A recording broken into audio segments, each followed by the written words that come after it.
भोगे परिवारावर जे दुःख कोसळलेलं आहे त्यांच्या दुःखामध्ये सहभागी होण्यासाठी त्यांचं सांत्वन करण्यासाठी आपण या ठिकाणी जमलेलो आहोत।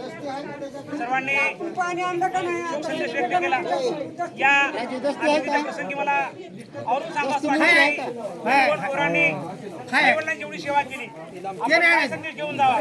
आपण गणगोत मित्र म्हणून आपल्या सर्वांनी आम्ही आमच्या गणगोतामध्ये आमचे वडील असो, आमची बहीण असो, आमचा भाऊ असो, आमचा गणगोत असो, आम्हालाही काही चांगल्या रीतीने जगलं पाहिजे, आम्ही सेवा केली पाहिजे। हा एक संदेश या शोक संदेशात आपण संदेश घेऊन गेला पाहिजे।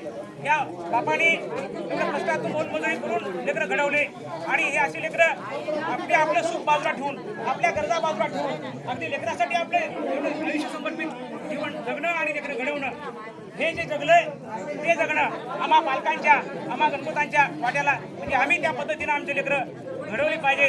हा एक संदेश आपण सर्व गणपतांनी नातलगांनी घेऊन गेला पाहिजे। आणि खरं म्हणजे त्यांच्या आयुष्याचं चीज झालेलं आहे।